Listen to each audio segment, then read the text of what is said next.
కలియుగ భగవద్గీత ప్రేక్షకులకు స్వాగతం సుస్వాగతం.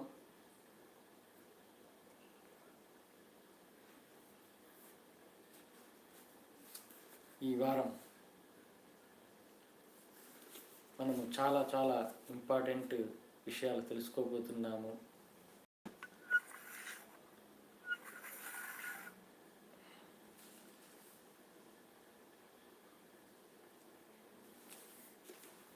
కలియుగ భగవద్గీత ప్రేక్షకులకు నేను విన్నవించుకునేది ఏంటంటే, మీరు ఈ ఛానల్ సబ్స్క్రైబర్లు అయినా కొత్తగా చూస్తున్న వారు అయినా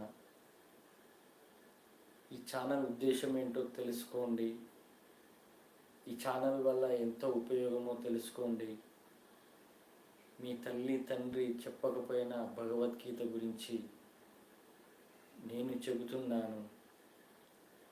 ఆ ఏడుకొండల వెంకన్న స్వామి నాకు తెలియజేశాడు భగవద్గీత అంటే ఏంటో.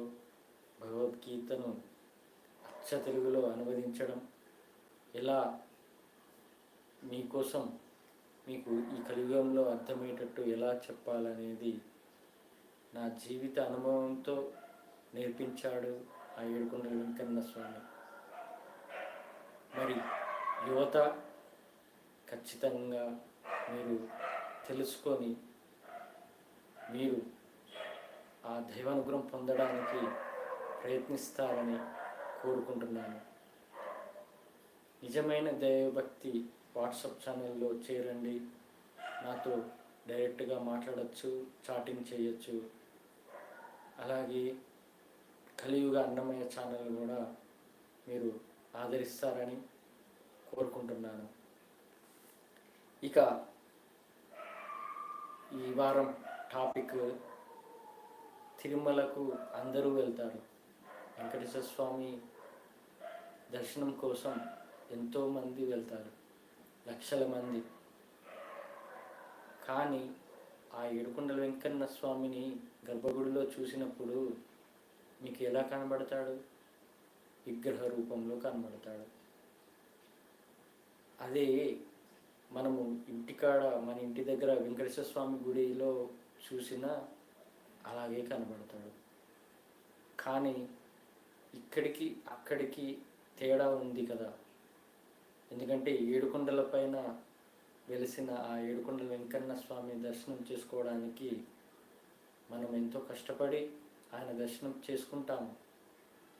కానీ అంత దూరం వెళ్ళాక కొంతమంది భక్తులు సెకండ్ కూడా చూడలేని పరిస్థితిలో నెట్టివేస్తున్నారు.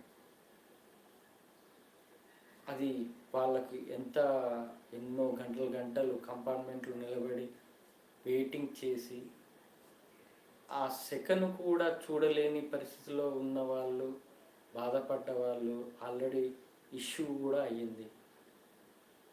నెట్టేశారని, మమ్మల్ని తోసేశారని, అడిగితే గొడవ పెట్టుకున్నారని, చేయి కూడా చేసుకున్నట్టు తెలిసింది.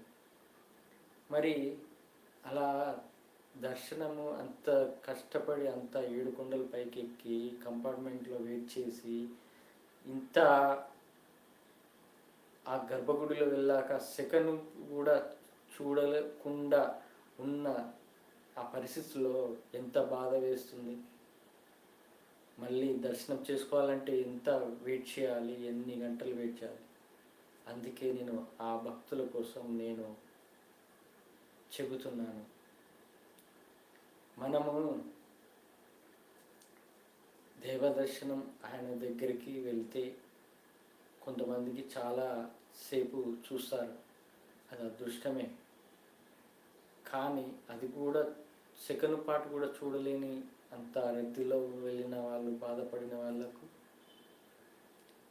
అందుకే మనము దర్శనం అనేది నిజమైన దైవభక్తితో వెళ్తే ఖచ్చితంగా మనకు ఆయన ఏదో ఒక మాయ చేసి మిమ్మల్ని దర్శనం మంచిగా కలిగేటట్టు చేస్తాడు. ఆ ఏడుకొండల వెంకన్న స్వామి దర్వాజా దగ్గర అంటే ద్వారపాలకులు ఉంటారే, వాళ్ళు భక్తులు, ఆయన నిజమైన దైవ భక్తులు ఎవరు వస్తారో వాళ్లకు ఎలాంటి అడ్డంకు రాకుండా, ఎలాంటి ఇబ్బందులు లేకుండా వాళ్లకు మంచి దర్శనం కలిగేటట్టు చేస్తాడంట. ఆ ద్వారపాలకులు వాళ్ళ బాధ్యతే అది.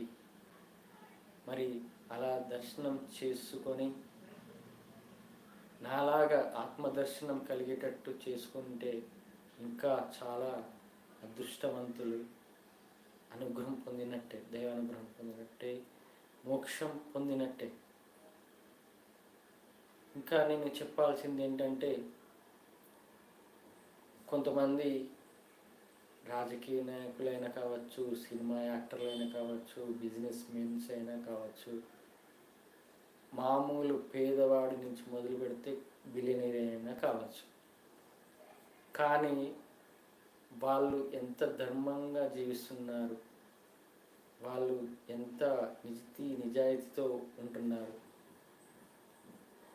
మరి నీతి నిజాయితీ ధర్మంగా జీవించిన వాళ్ళు ఆయన దర్శనం చేసుకుంటే ఆయన ఖచ్చితంగా ఆయనే అనుగ్రహం ఇస్తాడు, నువ్వు ధర్మంగా నీతి నిజాయితీగా ఉంటే. మరి అధర్మంగా జీవిస్తూ మళ్ళీ ఏమి తెలవనట్టు, నేనేమీ తప్పు చేయలేదు అన్నట్టు నటిస్తూ ఆయననే అంటే నీ ఇష్టదైవాన్నే మోసం చేస్తున్నట్టు పూజలు చేయటము. ఆయన తిరుమలకు ఎన్నోసార్లు దర్శనం చేసుకుంటారు. డబ్బున్నవాడైతే నెలకు 10 సార్లు వెళ్ళొచ్చు, 100 సార్లు కూడా వెళ్ళొచ్చు. కానీ ఎన్నిసార్లు వెళ్ళినా ఆయన దర్శనము, నిజమైన దర్శనము, నిజమైన దైవభక్తితో అనుగ్రహం పొందిన వాళ్ళే మోక్షం పొందుతారు. నువ్వు భగవద్గీత ప్రకారం ఖచ్చితంగా నీతి నిజాయితీగా ధర్మంగా దాన ధర్మాలు చేస్తూ ఉన్న వారు ఖచ్చితంగా ఆయన అనుగ్రహం పొందుతారు. నేనేమంటున్నానంటే, అంత దూరం వెళ్ళి అన్ని కొండలు ఎక్కి మామూలుగా దర్శనం కాకుండా నిజమైన దైవభక్తితో మెట్ల ద్వారా కష్టపడి వెళ్ళాలి. ఆయన కోసం మనం కష్టపడాలి. ఆయన అనుగ్రహం కోసం ఎంతోమంది దేవతలు అంటే ఆయన దర్శనం కోసం ఎంతోమంది మునులు తపస్సు చేస్తుంటారు, ఎన్నో ప్రయాసలు పడతారు. అలా ఆయన మనకు మానవ జన్మ ఇచ్చిన మనకు ఈజీగా సులభంగా నీకు అనుగ్రహం కలిగించే, నువ్వేం తపస్సు చేయనక్కర్లేదు, నువ్వు ధర్మంగా నీతి నిజాయితీగా భగవద్గీత నియమాలు పాటించు చాలు. ఆయనే నీ దగ్గరికి వస్తాడు, నిన్ను రప్పించుకుంటాడు, మోక్షం ప్రసాదిస్తాడు. తరంగిణి బుక్ చదివాక ఆయన ఇంత ప్రపంచాన్ని ఇలా నడిపిస్తున్నాడని కన్నీళ్ళు పెట్టుకొని ఆయన కోసం ఎంతో తప్పించాను, ఏడ్చాను. ఇక ఖచ్చితంగా వెళ్ళాల్సిందే, ఒక్కడినైనా వెళ్ళాలి అనే ఆలోచనతో ముడుపు కట్టుకొని వెళ్ళాను. అలా వెళ్ళాను కాబట్టి, ఆయనపైనే ధ్యాస ఉంచి వెళ్ళాను కాబట్టి దర్శనము ఆత్మదర్శనంతో ఆయన అనుగ్రహంతో నాకు ఈ జ్ఞానాన్ని ప్రసాదించి భగవద్గీతని అనువాదించేటట్టు చేశాడే ఆ ఏడుకొండల వెంకన్న స్వామికి ఎన్ని సాష్టాంగ నమస్కారాలు చేసినా తక్కువే. అందుకే మనము తిరుమలకు వెళ్ళితే ధర్మంగా నీతి నిజాయితీగా వెళ్ళిన వాళ్లకు ఖచ్చితంగా ఏదో ఒక మాయ చేస్తాడు. ఆయనే ఎదురుగా వచ్చి నీతో మాట్లాడతాడు. ఇది నిజం, నాతో మాట్లాడాడు. ఆ రోజు రాత్రి గుడి ముంగట ఒంటరిగా వచ్చి నాతో పలకరించాడు. అది నిజమైన దైవభక్తి ఉన్న వాళ్ళకు అర్థమవుతుంది. వాళ్ళు కూడా గ్రహిస్తారు. తర్వాత అప్పటికప్పుడు కాకపోయినా తర్వాత గ్రహిస్తారు. అలా మనము డబ్బు ఉంది కదా అని 100 సార్లు 1000 సార్లు దర్శనం చేసుకున్నా నువ్వు చేసుకున్నది దర్శనం ఒక మామూలు విగ్రహాన్ని దర్శనం చేసుకున్నట్టే. ఎప్పుడైతే నువ్వు భగవద్గీత నియమాలు పాటిస్తూ ధర్మంగా నీతి నిజాయితీగా దాన ధర్మాలు చేస్తూ ఆయన అనుగ్రహం ఆయన భగవద్గీత ప్రకారం నడుస్తూ ఉన్న వాళ్ళు చేసుకున్న దర్శనం ఆయన ఇచ్చిన దైవానుగ్రహంతో సమానం. అలా అది కలిగిన వాళ్ళకే అర్థమవుతుంది. అలా ఎంతోమంది ఉన్నారు, నాలాగా ఎన్నో లక్షల మంది ఉన్నారు. ఆయన ఫారినర్సు, ఒక మూగవారు ఫారెన్ నుంచి వచ్చి మాటలు మాట్లాడిన వాళ్ళు, గోవింద అన్న వాళ్ళు కూడా ఉన్నారు. అలా ఆయన మాయ అలా ఉంటుంది. అందుకే మనము తిరుమలకు నువ్వు ఎన్నిసార్లు వెళ్ళావని గొప్పగా కాదు, నువ్వు ఎంత నిజమైన దైవభక్తితో వెళ్ళావో అది గమనించు.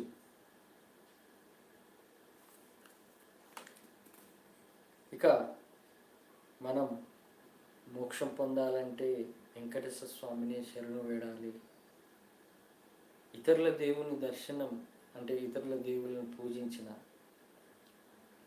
ఇప్పుడు భగవద్గీత ప్రకారం శ్రీకృష్ణ పరమాత్మ ఏం చెప్పాడంటే, నేను ఎక్కడైనా అవతరిస్తాను, ఏ రూపంలో అయినా ఏ రకంగా అయినా ఈ ప్రపంచం మొత్తం ఎక్కడైనా ఏ జీవిలోనైనా నేను ఉంటాను, ఏ పక్షుల్లోనైనా ఏ చెట్టులోనైనా ఉంటానని అన్నాడు. ఇప్పుడు ఆ భగవద్గీతలోనే శ్రీకృష్ణ పరమాత్మ ఏమన్నాడంటే, భక్తులు ఏ దేవతను ఏ దేవుణ్ణి పూజించినా, ఇతర దేవుళ్ళను ఇతర దేవతలను పూజించినా అది నాకే చెందుతుంది, అది వాళ్ళకు ఇచ్చే వరాలు కూడా నేనే ఇస్తాను అని అన్నాడు. కానీ ప్రజలు భక్తులు ఒక్క దగ్గర తప్పు చేస్తారు. అదేంటంటే, ఎవరు నన్నైతే డైరెక్ట్గా పూజిస్తారో, నన్నే స్మరిస్తారో వాళ్ళకు మోక్షం పొందేటట్టు చేస్తాను. ఇప్పుడు నేను ఒకటి చెప్తాను, మనము దేవుళ్ళను ఇతర దేవుళ్ళను కూడా పూజిస్తారు, దేవతలను కూడా పూజిస్తారు. కానీ ఆ దేవుళ్ళైనా అనుగ్రహించిన నీకు స్వర్గప్రాప్తి కలుగుతుందే తప్ప మోక్షప్రాప్తి కలగదు. అది ఎలా అంటే, ఒకవేళ నిజమైన దైవభక్తితో ఆ దేవతల అనుగ్రహం పొందిన వాళ్ళే అంటారు.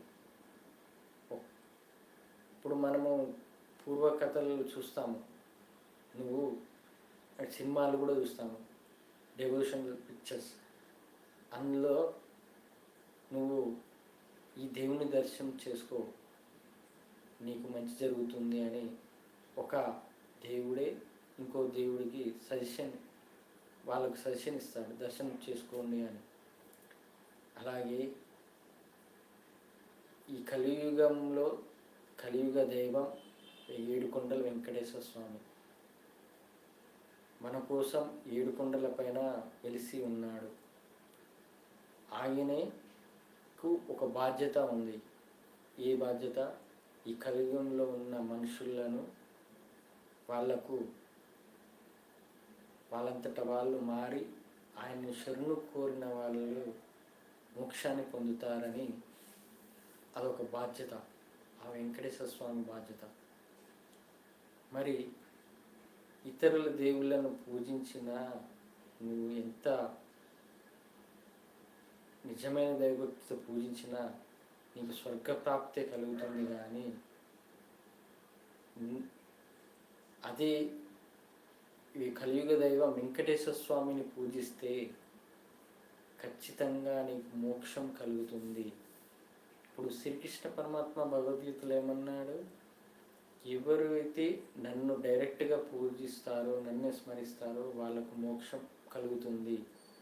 అది ఇతర దేవుని పూజించినా నేనే ఇస్తాను, కానీ వాళ్ళకు మోక్షం కలగదు, స్వర్గప్రాప్తి మాత్రమే కలుగుతుంది అని భగవద్గీతలో శ్రీకృష్ణ పరమాత్మ చెప్పాడు.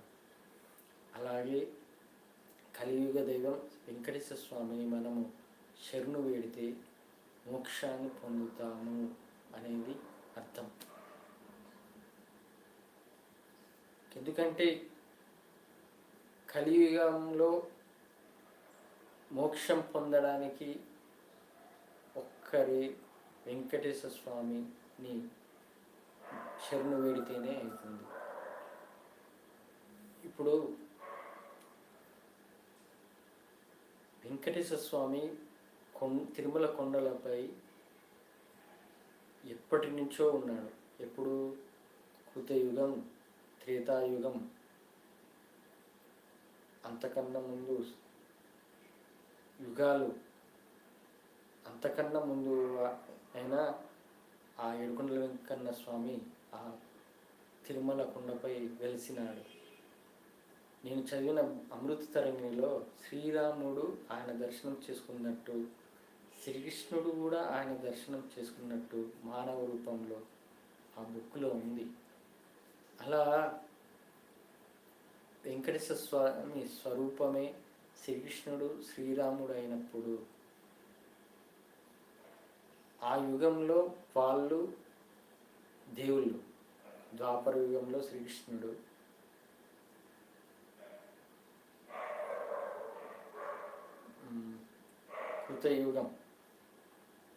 కృతయుగం అంతకుముందు యుగంలో రాముడు దేవుడు. కానీ ఇప్పుడు కలియుగంలో దేవుడు వెంకటేశ్వర స్వామి. ఆ వెంకటేశ్వర స్వామిని డైరెక్ట్ ఆయన్నే శరణు వేడితే, ఆయన నామస్మరణ చేస్తే ఖచ్చితంగా మనకు మోక్షం కలుగుతుంది. అది ఈ భగవద్గీతను పూర్తిగా అర్థం చేసుకోండి. కలియుగ భగవద్గీత అధ్యాయాలు అన్నీ క్లియర్గా మీకు అర్థమవుతాయి ఖచ్చితంగా. కానీ మళ్ళీ 1-2 సార్లు చదవండి, వినండి. ఎందుకంటే అది ఆ ఏడుకొండల వెంకన్న స్వామి నాకు ఇచ్చిన జ్ఞానం ద్వారా నేను మీకు చెబుతున్నాను. అందుకే మీరు రీసెంట్గా సమయంలో శ్రీకృష్ణ పరమాత్మ చెప్పినట్టు నేను దానికి ఈ కలియుగం ఉన్నదానికి నేను కంపేర్ చేసి నేను మీకు చెబుతున్నాను. అది ఏంటంటే ఒక లాజిక్. మనకు ప్రతి దానికి ఒక సమాధానం దొరకపోయినా ఆ సమాధానం దొరకాలంటే ఒక లాజిక్ యూజ్ చేస్తే చాలు. ఆ లాజిక్ యూజ్ చేస్తే ఖచ్చితంగా సమాధానం దొరుకుతుంది. ఇక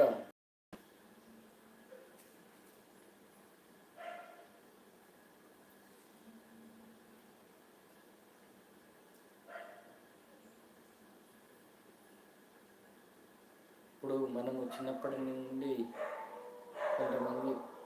చిన్నప్పటి నుండి కష్టపడకుండా, ఎలాంటి ఇబ్బంది లేకుండా తల్లిదండ్రుల పోషణలో జీవిస్తారు.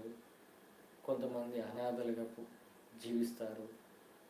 కొంతమంది తల్లిదండ్రులు ఉన్న నానా నరకయాతన ఇప్పుడు చూస్తున్నారు కదా ఈ సోషల్ మీడియాలో. ఒక పిల్లవాడిని విపరీతంగా తండ్రి ఎక్కడనో దుబాయ్కి ఉంటే తల్లి తన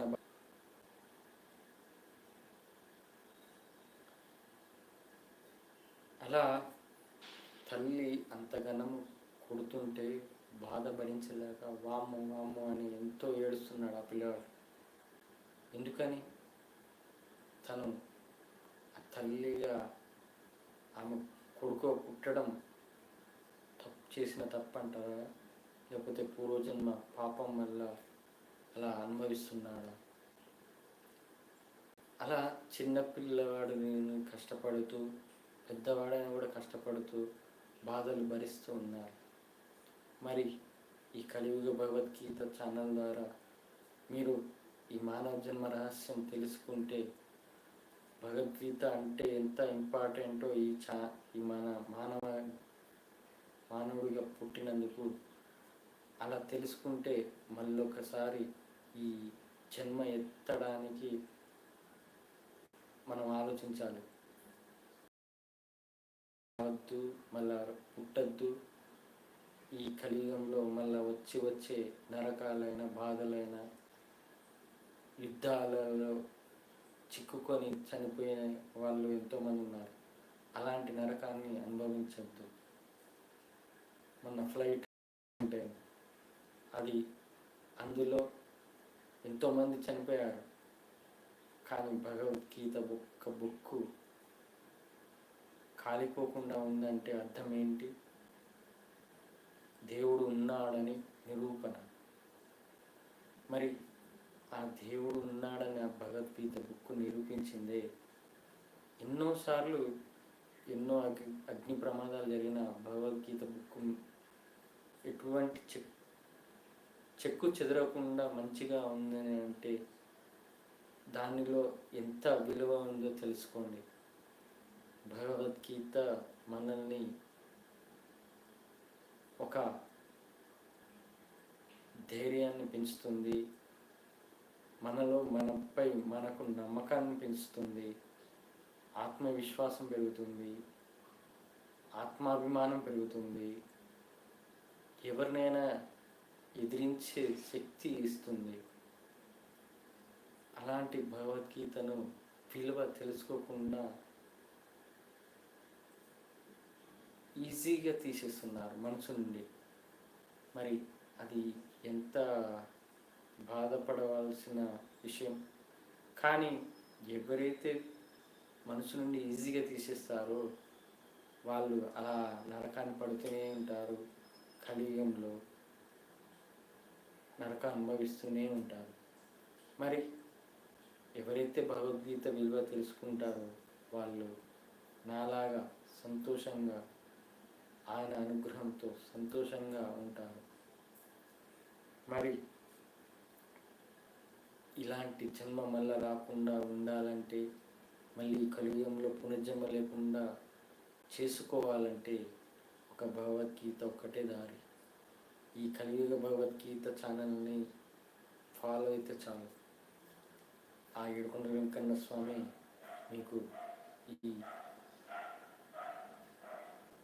బహుమతి, ఈ కలియుగానికి బహుమతిగా కలియుగ భగవద్గీత ఛానల్ మీ ముందుకు వచ్చింది యువత కోసం.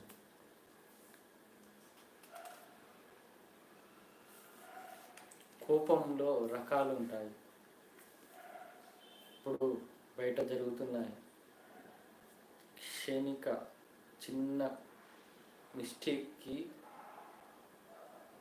కోపంతో ఇతరులను తిడతారు, ఇతరులపై చెయ్యి చేసుకుంటారు. ఆ కోపం పెరిగి ఒక హత్య చేసే కాడికి వస్తుంది. అలాగే కోపంలో ఎన్నో విధాలుగా మనమే తెలియకుండా తప్పు చేసి మన తర్వాత మనమే అయ్యో ఎంత తప్పు చేశానని బాధపడతారు. అందుకే ఆ కోపం అనేది ఎంత డేంజర్ అంటే, అది ఇప్పుడు ఒక భర్త కూరలో ఉప్పు అయిందా, చట్నీలో ఉప్పు ఎక్కువైందని అంటే భార్య దానికి సూసైడ్ చేసుకుందంటే అది ఎంత ఘోరం అది. మరి ఇంత ఘోరంగా అసలు ఇంత కూడా ఓపిక లేకుండా, సహనం అనేది లేకుండా ఈజీగా లైఫ్ని సూసైడ్ చేసుకుంటున్నారు.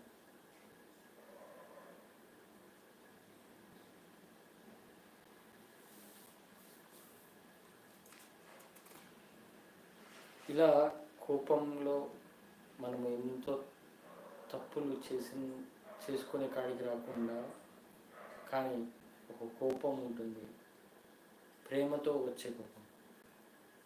మనము ఒకరి మీద ప్రేమ చూపిస్తున్నాము, వాళ్ళు తప్పు చేస్తున్నారు, కానీ వాళ్ళు ఆ తప్పు చేయకుండా మనము ప్రేమతో కోపంగా మాట్లాడతాము. అది మనకు మంచిది అనిపిస్తుంది, కానీ ఇతరులకు వాళ్ళు ఆలోచించే విధానం నెగిటివ్గా ఉంటే అది మన ప్రేమతో వచ్చే కోపం వాళ్ళకు చేదుగా ఉంటుంది. ఇలాంటి వాటి వల్ల ఎంతోమంది భార్యాభర్తలు విడిపోతారు. అలాగే చిన్న చిన్న వాటికి బాధపడి సూసైడ్ చేసుకున్న వాళ్ళు కూడా ఉన్నారు.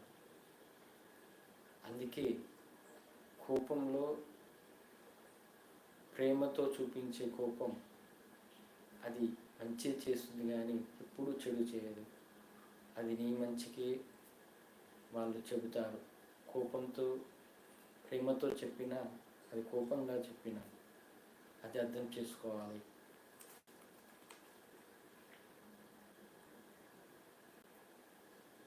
ఇప్పుడు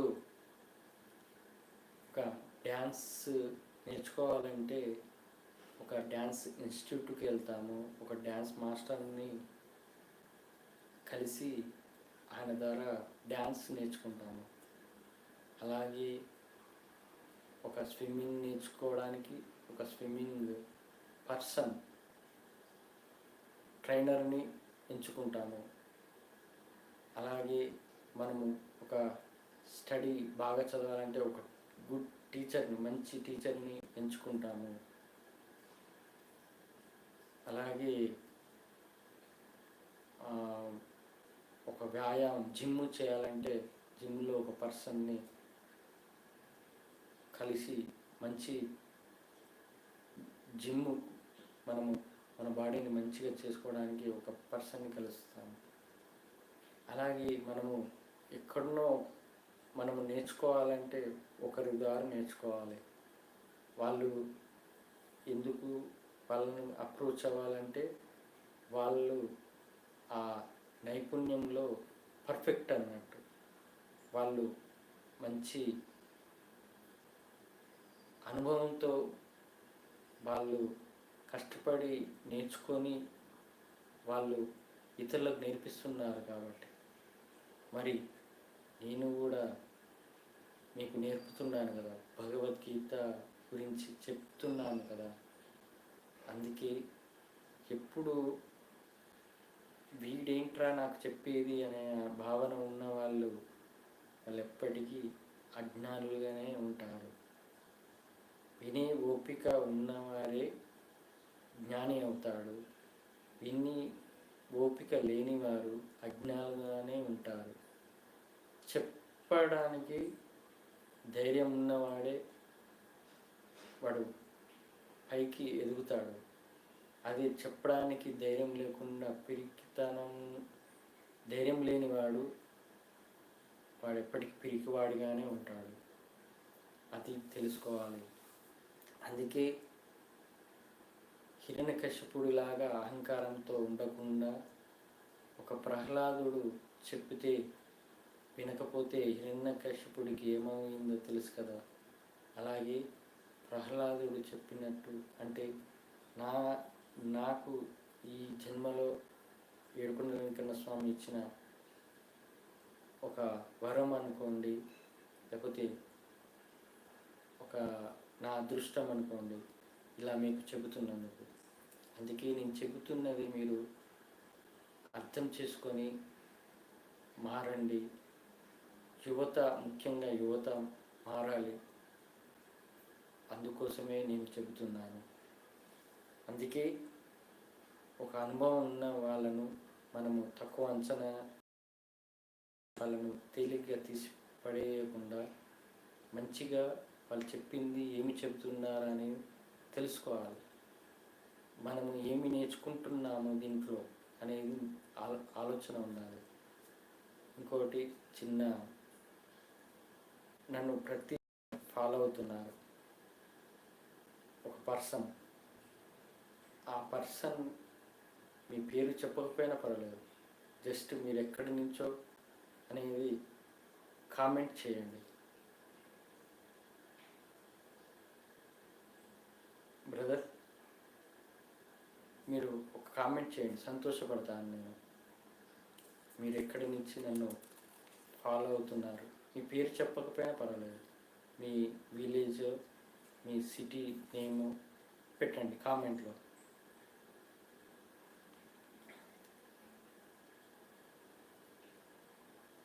ఇక మత ద్వేషం అనేది చాలా పెరిగిపోయింది. ఎదుటిలో ఉన్న వాళ్ళను తిట్టడము, ఎదుటి దేవుళ్ళను, ఇతర మత దేవుళ్ళను తిట్టడము, అలాగే మన దేవుళ్ళను, మన దేవాలయ గుడిలపై దాడి చేయడము, ఇవన్నీ జరుగుతున్నాయి. కానీ భగవద్గీత మాత్రం మత ద్వేషం లేకుండా చేస్తుంది. అది ఎలాగంటే, శ్రీకృష్ణ పరమాత్మ చెప్పాడు ఏమని, నేను ఎక్కడైనా ఎలాగైనా అవతరిస్తాను ధర్మం కోసం, అలాగే ఈ ప్రపంచంలో ఈ భూమిపై ఏ అవతారమైనా ఎత్తుతాను ధర్మం కోసం. ఫారినర్స్లో క్రిస్టియన్స్ ఉన్నారు, అలాగే ముస్లిమ్స్ ఉన్నారు. ఇప్పుడు దేవుడు అనేది ఇప్పుడు మనకు హిందువుగా మన ఇండియాలో మన హిందూ దేవాలయాలు, హిందూ దేవుళ్ళైనా మనకు తెలుసు దేవుళ్ళ రూపాలు, అవతారాలు ఇలా ఉన్న, మన దేవుడు ఇలా ఉంటాడు, ఈ రూపంలో ఉంటాడని తెలుసు మనకు హిందువులు. మరి వాళ్లకు ఇదే అవతారంలో అక్కడ ధర్మం కోసం అవతరిస్తే వాళ్ళకు అర్థమవుతుందా? వాళ్ళకి తెలియదు కదా. కానీ ఆ దేవుడు ఏ రూపంలో అవతరిస్తాడంటే, అక్కడ మనుషుల భావాలు, మనుషుల ప్రవర్తన, మనుషుల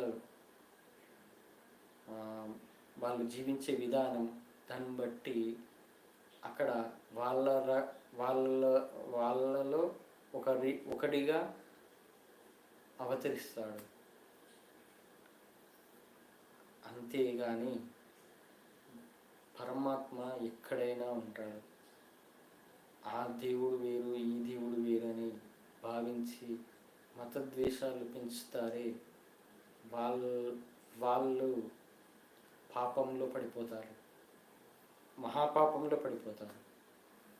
నేను ఏమంటున్నంటే, శ్రీకృష్ణ పరమాత్మ ఏ అవతారంలో అయినా ఎక్కడైనా నేను ధర్మం కోసం పుడతాను అన్నప్పుడు, మరి ఈ కలియుగ దైవం వెంకటేశ్వర స్వామి కదా, ఆ వెంకటేశ్వర స్వామి రూపాలు ఎందుకు కావద్దు వాళ్ళు? అలాగే వాళ్ళను తిట్టిన, ఒకవేళ అది నిజమే, నాకు అనుభవంతో నిరూపించాడు, అందులో నేనే ఉన్నాను, అందరి ఏ మతము సంబంధం లేదు, ప్రతి మనిషిలో నేనున్నానని నాకు నిరూపించాడు. కాబట్టి నేను 100% చెబుతున్నాను, ఏ క్రిస్టియన్ అయినా, ఏ ముస్లిం అయినా, ఎవరిలో అయినా నా వెంకటేశ్వర స్వామినే చూసుకుంటాను. ఎందుకంటే ఆయనే నాకు నిరూపించాడు కాబట్టి. మరి ఎవరు ఏ మతంలో ఏ దేవుడిని తిట్టినా చివరికి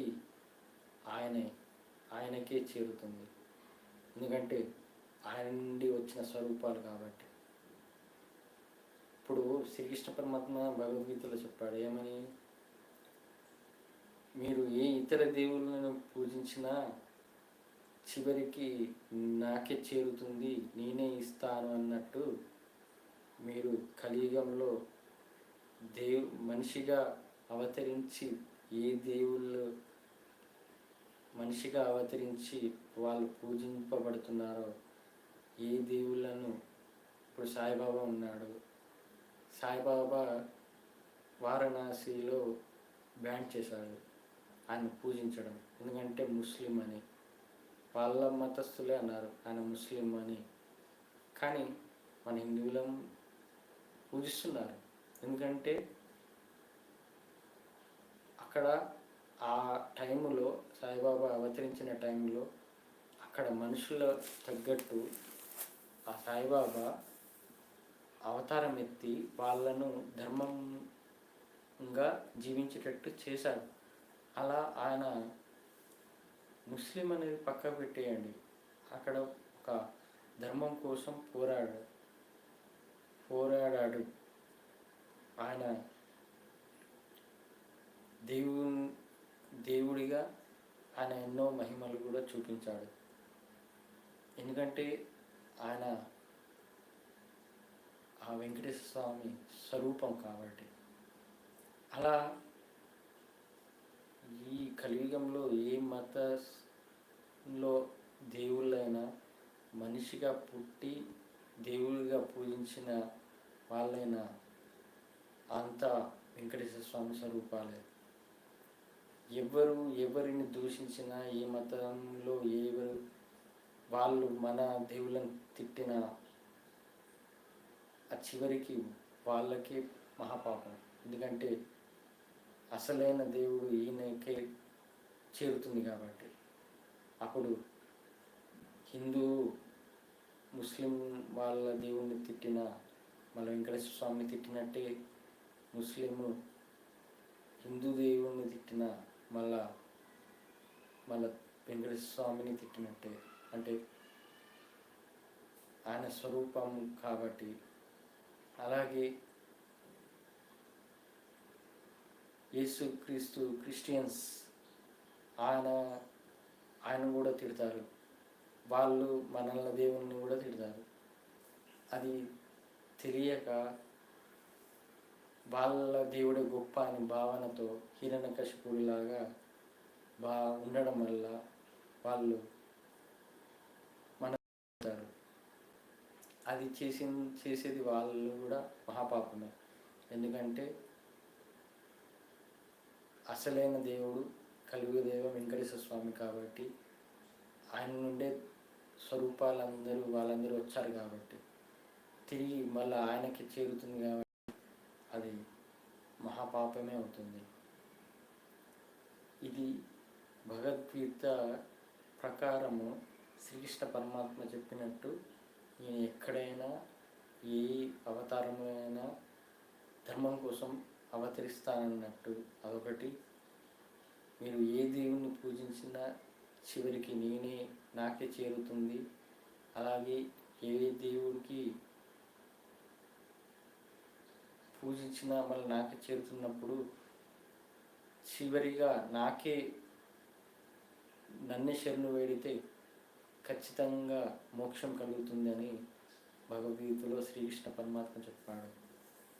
మరి దీన్ని బట్టి రెండు రకాలుగా ఆలోచిస్తే మనము మతద్వేషాన్ని తొలగించవచ్చు కూడా.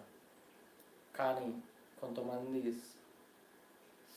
అజ్ఞానులు, స్వార్థపరులు, రాజకీయ పరంగా అయిన వాళ్ళ స్వార్థం కోసం ఇలా దేవుణ్ణి అడ్డంకులు పెట్టి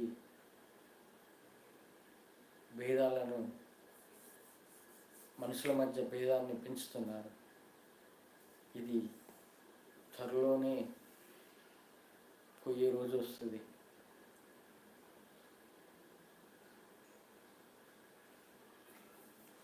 ఇక భగవంతుడికి కావలసింది ఎటువంటి మనిషి అంటే, ఆ మనిషిలో అర్జునుడు లాంటి ధైర్య సాహసాలు ఉండాలి. బంధాలు అనే భావన లేకుండా ఆత్మజ్ఞానం తెలుసుకున్న వాడై ఉండాలి అర్జునుడిలాగా. అలాగే నిజమైన దైవభక్తి ఒక అన్నమయ్యలాగా, వెంగమాంబలాగా నిజమైన దైవభక్తి కలిగి ఉండాలి. ఈ ముగ్గురిని ఏ మనిషిలో ఈ ముగ్గురు ఉంటారో వాళ్ళను దేవుడు ఖచ్చితంగా అనుగ్రహిస్తాడు. అర్జునుడు, అన్నమయ్య, వెంగమాంబ ఈ ముగ్గురు ఖచ్చితంగా ఈ మనిషిలో ఉంటే వాళ్ళు దేవానుగ్రహం పొందినట్టే. భగవద్గీత ప్రకారం శ్రీకృష్ణ పరమాత్మ అర్జునునికి ఈ రాజ్య ప్రజల కోసం నువ్వు ధర్మం కోసం పోరాడు అన్నాడు. అలాగే ఈ కలియుగంలో ఎక్కడ అధర్మం జరిగినా ఆ ధర్మం నిలబడటం కోసం నువ్వు పోరాడాలి, అప్పుడే నీకు మోక్షం అని ఇండైరెక్ట్గా మనకు ఈ కలియుగంలో భగవద్గీత ప్రకారం మనం తెలుసుకోవాలి.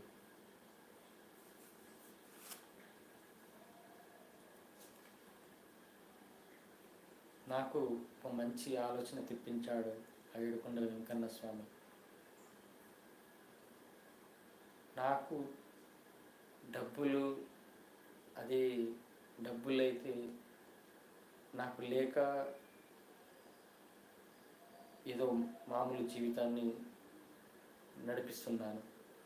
అది కోటీశ్వరులాగా ఉంటే, బిలియనీర్లాగా ఉంటే నాకు ఒక ఆలోచన వచ్చింది. ఏమనంటే, ఎవరైతే నిజమైన దైవభక్తి కలిగి ఉంటారో వాళ్ళకు తిరుమలకు ఉచిత దర్శనం, అలాగే ఉచితంగా ట్రావెలింగ్ సౌకర్యం కలిగేటట్టు చేస్తాను. ఎందుకంటే నిజమైన దైవభక్తి కలిగి ఉన్న వాళ్ళు ఆయనను వేడుకోవడానికి ఇప్పుడు పేదవాళ్ళు ఉంటారు, ఆయన దర్శనం చేసుకోవాలంటే మనిషికి 3,000 నుంచి 5,000 అవుతుంది ఒక్కరు వెళ్ళాలంటే, హైదరాబాద్ నుంచి వెళ్ళాలంటే. మరి పేదవాడు ఎలా వెళ్తాడు?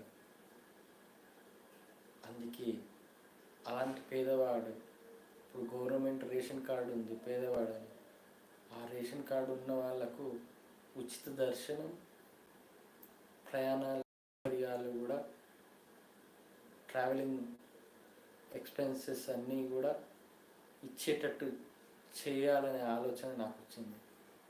కానీ నా దగ్గర డబ్బు లేదు. నా ఆలోచన మంచిదైతే ఖచ్చితంగా ఏడుకొండల వెంకన్న స్వామి ముందు ఆయన భవిష్యత్తులో ఇప్పిస్తాడేమో. నేను కోరుకున్నది ఖచ్చితంగా నెరవేరుతుంది. మొన్న తిరుపతికి నుండి ఆ ఏడుకొండల వెంకన్న స్వామి విగ్రహమే నా కోసం వచ్చింది. ఆయన్ను వేడుకున్నాను, నీ మూల విరాట్ని చూసి నేను పూజ చేయాలి ఇంట్లో అని.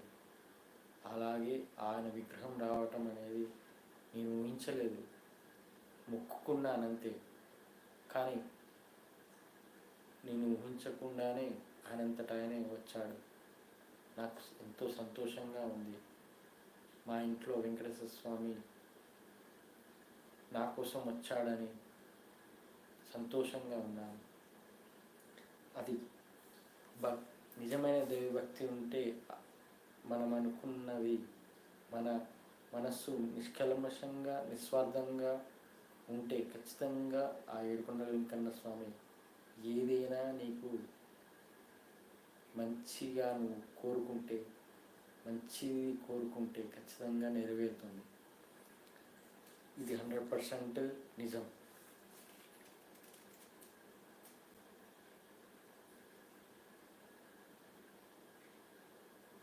ఇక ఈ కలియుగంలో కోట్లు సంపాదించిన వాళ్ళు ఉన్నారు, బిలియనీర్లైన వాళ్ళు ఉన్నారు. కానీ ఈ కలియుగంలో నీతిగా, నిజాయితీగా, ధర్మంగా జీవించేవాడు ఏ పొజిషన్లో ఉంటాడో తెలుసా? తన కుటుంబానికి 3 పూటలు తిండి పెట్టే పొజిషన్లోనే ఉంటాడే తప్ప బిల్డింగ్లు, బ్యాంకుల్లో బ్యాలెన్సు ఇవన్నీ ఎలాంటి మెయింటైన్ చేయడు. ఎందుకంటే ఈ కలియుగం అలాంటిది. నీతిగా, నిజాయితీగా, ధర్మంగా జీవించేవాడు కలియుగంలో ఎప్పటికీ కోటీశ్వరుడు కాలేడు, బిలియనరీ కాలేడు. ఏదైనా అధర్మంగా సంపాదించిన వాళ్ళే వెళ్తారేమో. అది వేలల్లో ఒక్కడు పైకి వస్తాడు. అది ఎంత తట్టుకొని పైకి వస్తాడో. అందుకే నేను నా అనుభవం ప్రకారం ఇప్పుడున్న జనరేషన్లో నేను చూస్తున్న మనుషుల స్వభావం, స్వార్థం, ఈర్ష, అహంకారం, ఇవన్నీ అవినీతి, ఇవన్నీ చూస్తుంటే ఈ కలియుగంలో నీతిగా, నిజాయితీగా, ధర్మంగా జీవించేవాడు తన కుటుంబానికి 3 పూటల అన్నం పెడతాడే తప్ప అంతకన్నా ఎక్కువ ఏమీ చేయలేడు. ఇది నిజం.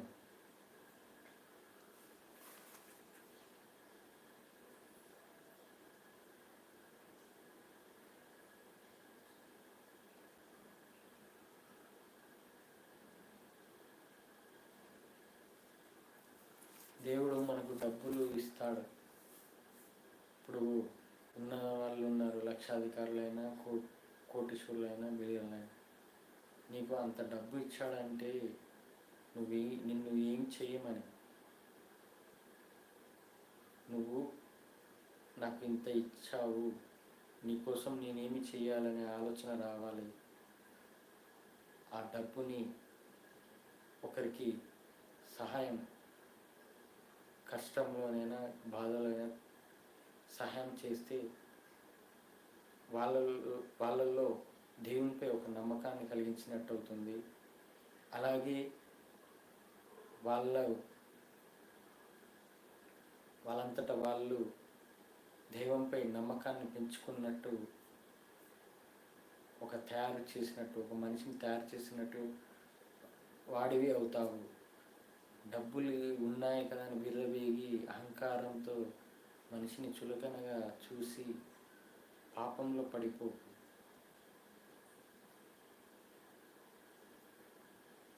నీకు ఆ దేవుడు అంతగా నీకు ఇచ్చినందుకు సంతోషంగా ఆ దేవుని కోసం ఏదైనా మంచి చెయ్యి. అంతేకాని డబ్బు ఉంది కదా అని విర్రవీగకు. మనము ఒకరిలో స్థానం పొందాలి, ఎదుటి వారిలో స్థానం పొందాలి.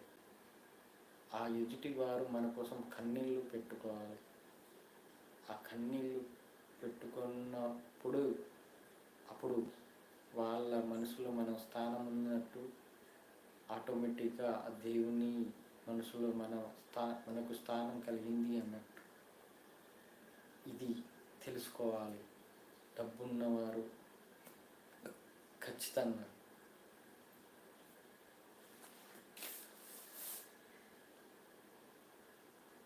మనము పుట్టాము, మళ్ళీ ఎప్పుడు చనిపోతామో మనకి తెలియదు. ఆ మరణం అనేది ఎప్పుడైనా ఎలాగైనా రావచ్చు. కానీ ఆ మరణం రాకముందే మనము ఏమి సాధించాలనేది తెలుసుకోవాలి. ఈ జీవితానికి ఏమి సాధించాలి, మనము ఈ మానవ జన్మ పుట్టినందుకు మనము ఈ జీవితంలో సాధించాల్సింది ఏంటి అనేది తెలుసుకోవాలి. అలా తెలుసుకున్నప్పుడే నువ్వు ఈ మానవ జన్మ రహస్యం తెలుసుకున్నవాడివి అవుతావు.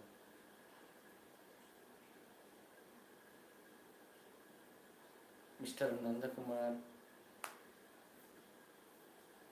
Please translate in English.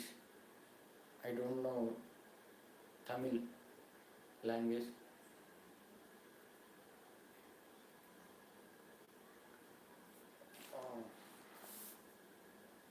అలా మరణం ఎప్పుడు వస్తుందో తెలియదు. అలాంటప్పుడు మనం ఏమి సాధించకుండా పోతే అది మన పుట్టుకకు ఏమి అర్థం ఉండదు. అందుకే ఈ మానవ జన్మ పుట్టినందుకు మనం ఏమి సాధించాలి అనేది ఈ కలియుగ భగవద్గీత ద్వారా తెలుసుకోవచ్చు. అది తెలుసుకోండి. అలాగే ఇప్పుడు నేను గమనించింది ఏంటంటే రీసెంట్గా ఇప్పుడు చాలామంది స్కూల్ పిల్లల్ని తల్లిదండ్రులు స్కూల్కు తీసుకెళ్తారు. ముఖ్యంగా తల్లులు స్కూటీ మీద వెళ్తారు వెనక కూర్చోబెట్టుకొని. కానీ ఆ స్కూటీ మీద వెళ్ళే తల్లి అయినా డ్రైవింగ్లో ఏమి నేర్చుకున్నాము, ఏమి ఇన్స్ట్రక్షన్స్ నడపడానికి, రోడ్డు మీద నడపడానికి ఇన్స్ట్రక్షన్స్ ఏమి నేర్చుకున్నాననేది ఆలోచించాలి. అది ఆలోచించకుండా స్కూటీ అంటే రేసిస్తే సావచ్చు అనే భావన రావద్దు. ఎందుకంటే నిన్ననే జరిగింది ఒక ఇన్సిడెంట్. ఒక లారీ పక్కన పోతుందని భయంతో ఆ స్కూటీని బ్యాలెన్స్ అవుట్ అయిపోయి తను ఒక పక్క పడితే తన వెనుక కూర్చున్న పిల్లవాడు ఆ లారీ కింద టైర్ కింద పడిపోతే ఆమె తల్లి యొక్క బాధ ఎంత ఘోరంగా ఉంటుంది.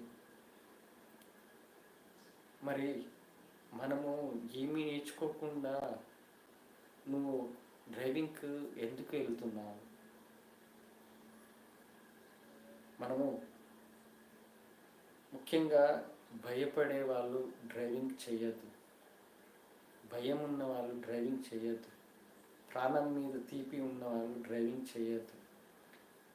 అలా నువ్వు డ్రైవింగ్ చేసేది ఎలా ఉండాలి? ఒక తల్లి ఒక బాబునైనా పాపనైనా స్కూటీ మీద తీసుకునే తల్లి ఎలా ఉండాలంటే ఎప్పుడైనా రోడ్డు లెఫ్ట్ సైడ్ స్లోగా వెళ్ళాలి. ఏదైనా పెద్ద వెహికల్, తనకన్నా పెద్ద వెహికల్ పక్కన వచ్చిందంటే దానికి దూరంగానే జరగాలి. భయపడకూడదు. అవసరమైతే స్లోగా పక్కకు జరిగి బ్రేక్ అయినా వేయండి. అంతేకాని ధైర్యంగా భయపడకుండా ఉండే వాళ్ళైతే నడపచ్చు. కానీ భయపడే వాళ్ళు, నాకే అనిపిస్తుంది, ఒక లారీ స్పీడ్గా పక్క నుంచి పోతుంటే ఎదురు ఇంత స్పీడ్గా పోతుందని భయంతో పక్కకు పోతాము. అలాంటిది చిన్న పిల్లవాళ్ళను, 6 ఏళ్ళ పిల్లవాడు అలా లారీ కింద పడి చనిపోయింది. మరి ఆ ఫ్యామిలీ మెంబర్స్ అంత ఈజీగా ఎట్లా వదిలేస్తున్నారు? స్కూటీ ఇచ్చి భయపడి నడిపే వాళ్ళకు ఎందుకు అంత ఈజీగా వదిలేస్తున్నారు? చట్టం కూడా ఏమి చేయలేకపోతుంది. అంతకు వాళ్ళ కర్మ అని భావిస్తున్నారు. అది ఎప్పుడైనా మనము నేర్చుకోవాలనే భావన ఉండాలి. ఆ నేర్చుకోవాలనే భావన ఉంటే మనము తప్పులు చేయము. ఆ తప్పులు చేయకుండా ఉండాలంటే నీలో ఆలోచన రావాలి. ఇక్కడ నేను ఏమి నేర్చుకుంటున్నాను, ఏమి తెలుసుకుంటున్నాను అనేది ఆలోచన వస్తే ఖచ్చితంగా నీలో మార్పు వస్తుంది. నీకు ఒక ముందు చూపు. ఇప్పుడు డ్రైవింగ్ స్పీడ్గా వెళ్తారు యువతనే. అక్కడ టర్నింగ్ ఉంది, అక్కడ వెహికల్ వస్తుందని ఆలోచించడు, స్పీడ్గా వెళ్తాడు. కానీ సడన్గా ఏదైనా వస్తే గుద్దుకొని అది స్పాట్ డెడ్ అవ్వచ్చు, ఎలాగైనా అవ్వచ్చు. మరి అంత ముందు చూపు లేకుండా వెళితే ఏమైంది? ప్రాణమే పోయింది. అప్పుడు ఎవరు బాధపడతారు? మీ తల్లిదండ్రులు, మీ రిలేటివ్స్, మీ ఫ్రెండ్స్. అందుకే ముందు చూపు ఉంటే అక్కడ ఏదో ఒక వెహికల్ వస్తుంది అనే ఆలోచన ఉండాలి, ఖచ్చితంగా ఉండాలి. నిదానమే ప్రధానం అని అన్ని బండ్ల మీద రాసి పెడతారు, కానీ దాన్ని ఎందుకు పాటించట్లేదు? అలాగే తొందరపడి సూసైడ్ చేసుకుంటారు యువత. మీరు సూసైడ్ చేసుకునే ముందు ఏమి సాధిస్తాము సూసైడ్ చేసుకొని అది ఆలోచించండి. ఆ సూసైడ్ చేసుకోవడం వల్ల ఎంతమంది బాధపడతారో అది కూడా ఆలోచించండి. నీ తల్లిదండ్రులు బాధపడతారు, నీ రిలేటివ్స్ బాధపడతారు, నీ రిలేటివ్స్లో ఉన్న పిల్లలు బాధపడతారు, నీ ఫ్రెండ్స్ బాధపడతారు. నీ ఫ్రెండ్స్ వాళ్ళు నువ్వు సూసైడ్ చేసుకున్నందుకు వాళ్ళ ఫ్రెండ్ బాధపడటమే కాదు, వాళ్ళ తల్లిదండ్రులు ఫ్రెండ్ వాళ్ళ తల్లిదండ్రులు కూడా బాధపడతారు. అయ్యో వాళ్ళు సూసైడ్ చేసుకున్నారే, నా బిడ్డ నా కొడుకు ఏం ఆలోచిస్తారో, వాళ్ళ మైండ్లో ఏం పెట్టుకుంటారో అన్న బాధ, వాళ్ళకు భయం ఉంటుంది. ఇంతమందిని బాధ పెట్టి పోవడం అవసరమా? దేవుడు ఇచ్చింది, మనం పుట్టించింది, మళ్ళీ చంపేది కూడా ఆయనే. నీ అంతటా నువ్వు ప్రాణం తీసుకునే హక్కు నీకు లేదు. ఒకవేళ తీసుకుంటే అది మహాపాపం. ఆత్మహత్య చట్టరీత్యా నేరమని అన్నది. అలాగే నువ్వు ఆత్మహత్య చేసుకుంటే అది మహాపాపం అవుతుంది. ఇది తెలుసుకోవాలి. ఎప్పుడైనా మనము ముందు చూపు ఆలోచించాలి. నా వల్ల ఎవరైనా బాధపడతారా, నా వల్ల మానసిక క్షోభ పొందుతారా అనే ఆలోచనతో మనము ఈ డ్రైవింగ్ పర్పస్ అయినా సూసైడ్ పర్పస్ అయినా ఆలోచన చేయాలి. ఇది ఈ వారం నా ఫోన్ కొద్దిగా ప్రాబ్లం ఉంది. హీట్ అవ్వడం వల్ల స్ట్రక్ అయ్యి మళ్ళీ ఆటోమేటిక్గా రీకనెక్ట్ అవుతుంది. దీనివల్ల మీకు అప్పుడప్పుడు డిస్టర్బెన్స్ అవుతుంది. దాన్ని మీరు కొద్దిగా ఎక్స్క్యూజ్ చేయగలరు. అలాగే ఈ కలియుగ భగవద్గీత ఛానల్ మీకోసం, యువత కోసం. మీ తల్లిదండ్రులు చెప్పకపోయినా నేను చెబుతాను భగవద్గీత గురించి. అలాగే మానవ జన్మ రహస్యం తెలుసుకోండి. భగవద్గీత ఎంత ముఖ్యమో, ఎంత విలువనో మానవ జన్మకు అనేది అది తెలుసుకోండి. మూగజీవికి మనిషికి తేడా ఏంటో తెలుసుకోండి. నా తెలుగు షార్ట్ వీడియోస్ చూడండి. ప్రతి షార్ట్ వీడియో. ఇంకోటి, నా ఛానల్లో ప్రతి షార్ట్ వీడియో ఎవరో ఒకరు చూస్తారు, కానీ ఏదో ఒక షార్ట్ వీడియో ఖచ్చితంగా అతనికి సంబంధించినది ఉంటుంది. ఆయన లైఫ్లో టచ్ అయ్యే వీడియో ఉంటుంది. ఎందుకంటే భగవద్గీత ప్రపంచంలోని ప్రతి మనిషికి నేర్పుతుంది. కాబట్టి ఆ షార్ట్ వీడియో నీలో ఏదో ఒక కాడ నీకు టచ్ అవుతుంది. అందుకే ప్రతి షార్ట్ వీడియో చూడండి. అలాగే నేను నిజమైన దైవభక్తి వాట్సాప్ ఛానల్ మీరు చేరండి. నాకు మెయిల్ ఐడి, ప్రతి తెలుగు షార్ట్ వీడియోలో మెయిల్ ఐడి ఉంటుంది. ఆ మెయిల్ ఐడికి మీరు లింక్ రిక్వెస్ట్ చేస్తే ఖచ్చితంగా మీకు రిప్లై ఇస్తాను, ఆ లింక్ పంపిస్తాను. అలాగే కలియుగ అన్నమయ్య ఛానల్, నేను అధ్యాయాలు బిజీ ఉండడం వల్ల అధ్యాయాలు ఇప్పుడు 13వ అధ్యాయం స్టార్ట్ అవుతుంది. 12 అధ్యాయాలు అయిపోయాయి. 13వ అధ్యాయము వీడియో చేస్తున్నాను, త్వరలో పెడతాను, పోస్ట్ చేస్తాను. ఈ అధ్యాయం 18 అధ్యాయాలు కంప్లీట్ చేయాలనే స్పీడప్లో ఉన్నాను. దానివల్ల నేను తెలుగు షార్ట్ వీడియో పర్సనల్గా నేను కలియుగ అన్నమయ్య ఛానల్లో పెడుతున్నాను. అది కూడా ఆ కలియుగ అన్నమయ్య ఛానల్ కూడా మీరు ఆదరిస్తారని, ఈ ఛానల్ని ఆదరించినట్టే అన్నమయ్య నిజమైన దైవభక్తి, నా నిజమైన దైవభక్తి వాళ్ళని ఆదర్శంగా తీసుకొని నడుస్తున్నాను. ఇప్పుడు నేను ఎలా ఉన్నానంటే,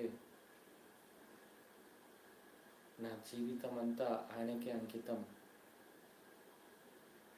ఈ జీవితమే ఆయన నడిపిస్తున్నాడు, ఆయనే అన్నీ నేర్పిస్తున్నాడు, ఆయనే ఏది చేసినా ఆయనే అని నేను భావిస్తూ జీవిస్తున్నాను. అలా నేను అలా ఉంటున్నాను కాబట్టి ఈ కలియుగ భగవద్గీత ఛానల్ ద్వారా మీరు చాలా మారతారని, మార్పు తెచ్చుకుంటారని, ఇంకోటి యువత మాకెందుకు ఇప్పుడు అనే ఆలోచన రానియకండి. ఎందుకంటే మీరు ప్రతి అడుగు ముందుకు ఒక అడుగు వేయాలంటే దైవానుగ్రహం ఉండాలి. అనుగ్రహం లేకుండా నువ్వు ఒక్క అడుగు కూడా వెయ్యలేవు. ఆ దైవానుగ్రహం ఉంటేనే నీకేదైనా గ్రహదోషమైన ఇంకే దోషాల ప్రకారం నీకు చెడుగు జరగబోయేది కూడా ఆపుకోవచ్చు. నువ్వు దైవానుగ్రహం వల్ల నువ్వు దానిలో నీకు జరిగే ప్రమాదాలకు దూరంగా ఉండొచ్చు. ఆ దైవ అనుగ్రహం కోసం ఆలోచించే వాళ్ళు ఆ దేవుడు ఖచ్చితంగా వాళ్ళని కాపాడతాడు. ఇది నేను లైఫ్లో అనుభవించింది, నేను లైఫ్లో నేర్చుకున్నది. ఆ ఏడుకొండల వెంకన్న స్వామి భగవద్గీతని నా లైఫ్ని ఒక భగవద్గీతగా మార్చాడు. ఏది శాశ్వతం కాదు. ఈ జన్మలో మానవ జన్మకు ఒక్క దేవుడే, నీ నిజమైన దైవభక్తి, నువ్వు సంపాదించే పుణ్యమే శాశ్వతం అని తెలుసుకోవాలి. ఇక ఈ వారం అందరూ మంచి ఆలోచనలతో ఆ దైవానుగ్రహం కోసం, ఆ ఏడుకొండల వెంకన్న స్వామి అనుగ్రహం కోసం ఖచ్చితంగా ప్రయత్నిస్తున్నాను.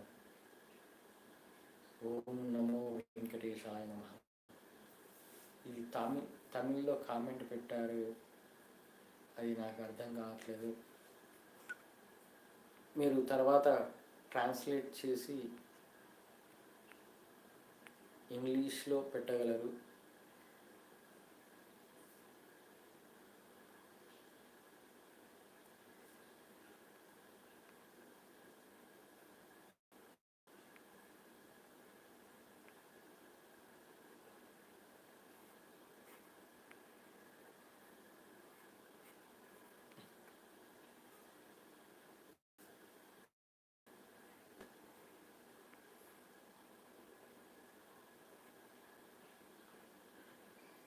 Okay, thank you so much. నమస్కారం. ఓం నమో వెంకటేశాయ నమః.